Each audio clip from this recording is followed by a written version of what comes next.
Vamos a hablar de la ola de calor, que esto no hay que contárselo a nadie porque todos lo vivimos, pero sí hay que mencionar que la política, viste que dicen todo es político, la política importa acá también.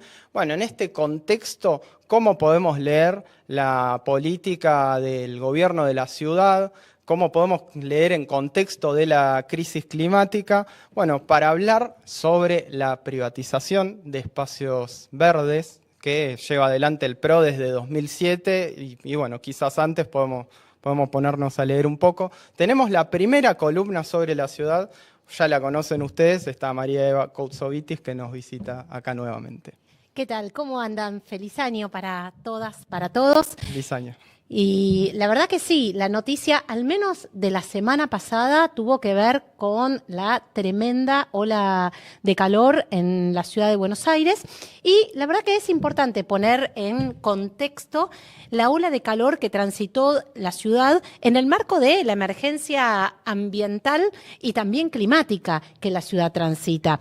En los últimos 30 años, la temperatura máxima anual en la ciudad de Buenos Aires aumentó casi 1 grado centígrado.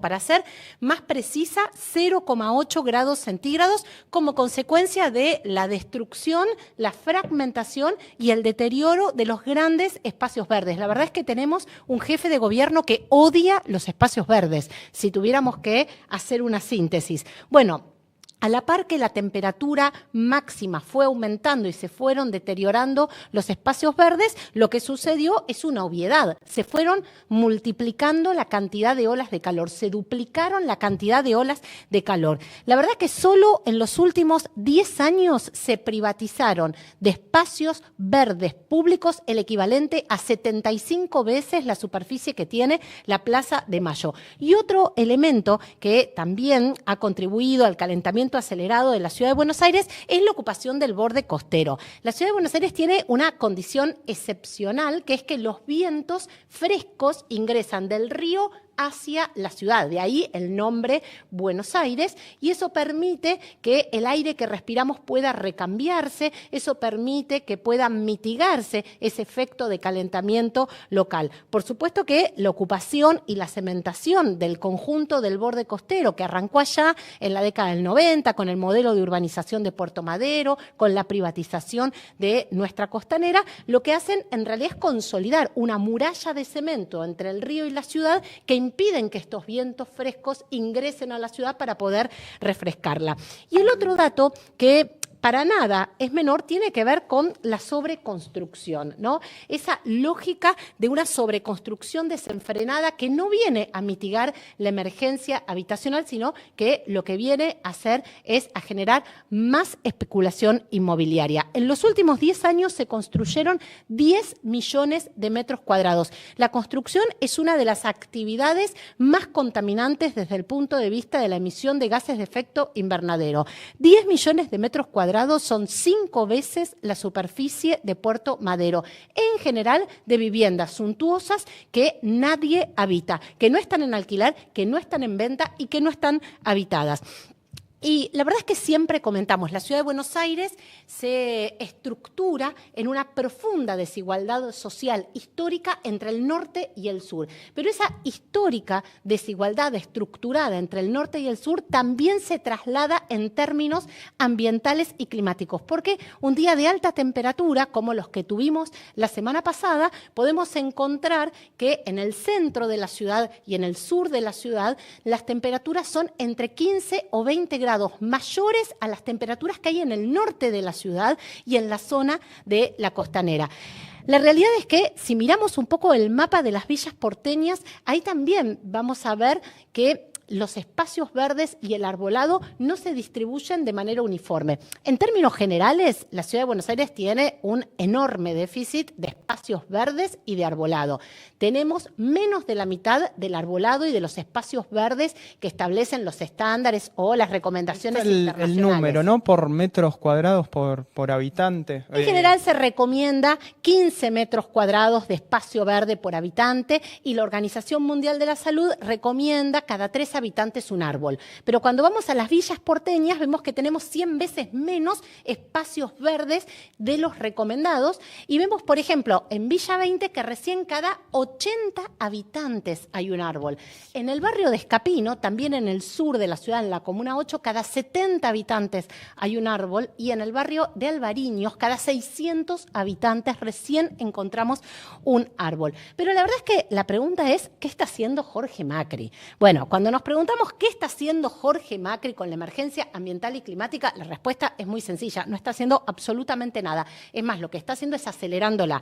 Hace 30 años que la legislatura porteña tendría que haber sancionado un código ambiental en la ciudad de Buenos Aires. En el año 2018, con el Observatorio del Derecho a la Ciudad, fuimos a la justicia, presentamos una acción colectiva de amparo para exigirle al gobierno de la ciudad que sancione un código ambiental tal como establece la Constitución de la ciudad. La justicia nos dio la razón hace 2 años y le ordenó a la legislatura sancionar un código ambiental. La verdad es que el jefe de gobierno en estos 2 años con esa sentencia no ha hecho absolutamente nada. Seguimos sin código ambiental. Hace poquito el jefe de gobierno ponía en venta 8 hectáreas del parque de la ciudad en el barrio de Villa Soldati. Estamos hablando de una de las zonas con mayor déficit habitacional y ambiental de la ciudad de Buenos Aires, uno de los pulmones verdes más importantes que tiene la ciudad y el área metropolitana. La verdad es que ¿quién en plena crisis climática vende parte de un parque para la especulación inmobiliaria? Y si esto no fuera suficiente, además lo vendió al valor irrisorio de $24 el metro cuadrado.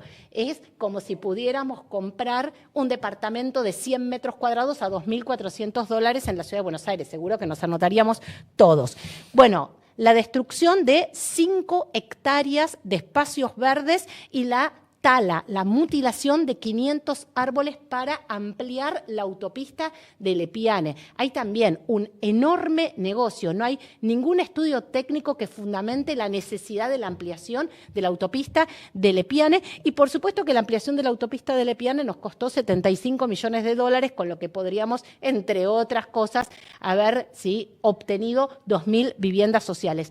Pero la chantada más grande de todas, en términos de las políticas ambientales y climáticas, tiene que ver con los refugios climáticos. Sí, yo no sé si escucharon. Ahí vemos, en video está el anuncio de Macri, me parece, con el titular del SAME. Creo que ahí lo estaba anunciando, me parece.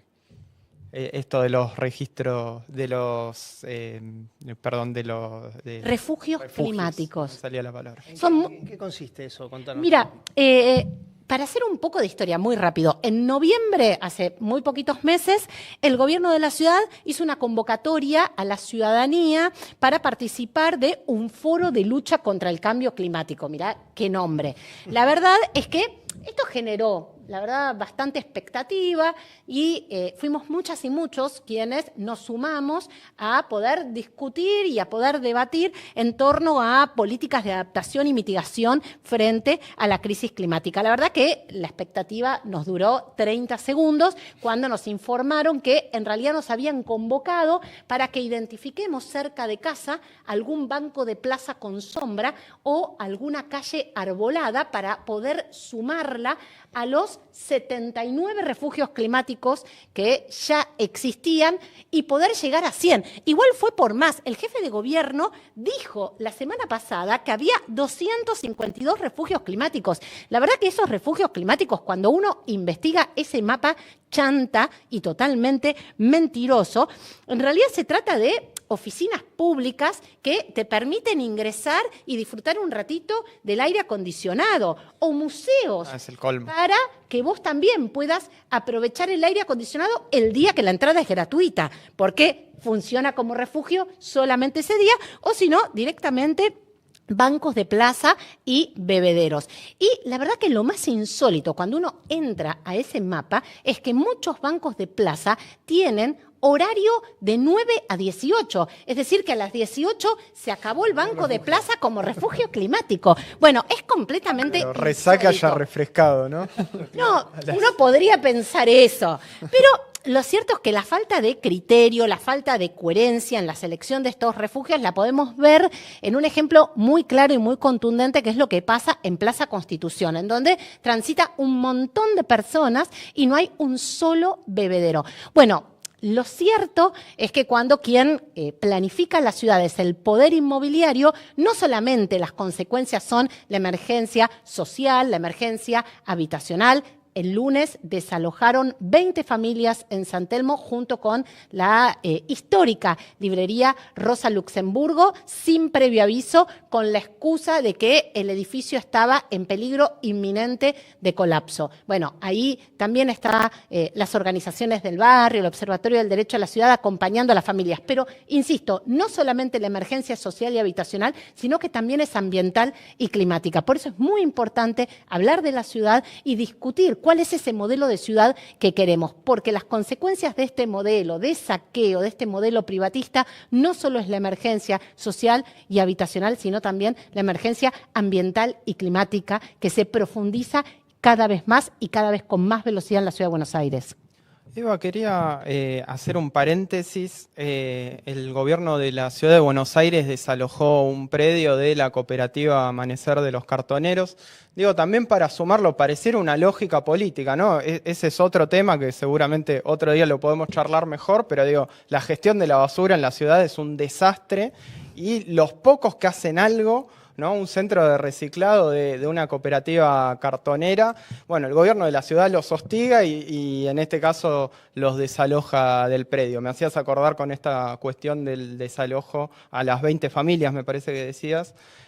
Bueno, nada, ¿no? Una lógica política que está bueno que que lo pongas en concreto, ¿no? Por un lado es cada vez más vivienda, pero no para que vivamos los porteños, las porteñas o la gente que quiere venir a vivir acá, porque se vive cada vez peor, es cada vez más caro, pero además como esto empeora la calidad de vida de quienes vivimos acá, porque hay cada vez menos espacios verdes.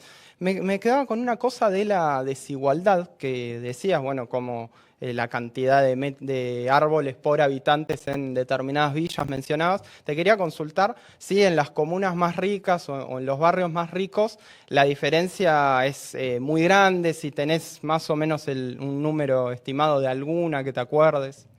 Mira, cuando uno en realidad mira el mapa de calor en la Ciudad de Buenos Aires, lo puede correlacionar con el mapa que tiene que ver con el arbolado y los espacios verdes, porque las zonas que presentan arbolado y espacios verdes justamente permiten bajar muchísimo las altas temperaturas. Cuando nosotros miramos ese mapa de calor, lo primero que vemos es que la zona del centro y la zona del sur de la Ciudad de Buenos Aires están en rojo, y la zona del norte y la zona que corresponde a la costanera, la zona de Puerto Madero, la zona del entorno ribereño, ¿sí?, presentan colores mucho más cálidos. Es decir, que encontramos diferencias de entre 15 y 20 grados en el centro y en el sur respecto a lo que pasa a muy poquitos metros de distancia en el norte y en la zona de la costanera, en donde hay más arbolado, mejor calidad de espacio verde y más espacios verdes. Es una locura la diferencia, Increíble, ¿no? Increíble. Realmente, y a esto agrego una última cosita que no tiene que ver más con política nacional tal vez, pero de sur se corta más que de nor, ¿no? Hay un dato también que lo terminan sufriendo también la mayor parte, entiendo que es del centro para abajo, ¿no?, de la ciudad. Exactamente. Un combo explosivo, ¿no? No, totalmente. Por eso me parece importante que miremos integralmente cuál es ese modelo de ciudad que queremos, quienes habitamos la ciudad de Buenos Aires, quienes vivimos en la ciudad, quienes trabajamos en la ciudad, quienes visitamos la ciudad, quienes generamos la riqueza de la ciudad, ¿no? Esa riqueza que permanentemente es saqueada por el poder político en connivencia con el poder inmobiliario financiero. Las consecuencias de ese despojo son todas estas emergencias multidimensionales que, por supuesto, afectan cotidianamente, ¿no?, nuestra vida. Eva, te agradecemos muchísimo, como siempre, por esta columna, para darnos información de la ciudad. No, gracias a ustedes. Nos encontramos en unas semanas para seguir hablando de la ciudad de Buenos Aires, una ciudad en donde, además, lo que se viene profundizando es justamente la violencia institucional en relación a lo que vos mencionabas, ¿no? Un jefe de gobierno que se enorgullece en sus spots contando cómo desaloja familias, cómo desaloja trabajadoras y trabajadores y, por supuesto, diciéndonos mentiras respecto a la gestión como esta chantada de los refugios climáticos, que, bueno, la verdad no amerita ningún tipo de análisis en profundidad. Tomada de pelo. Gracias, Eva. Bueno, nosotros ya no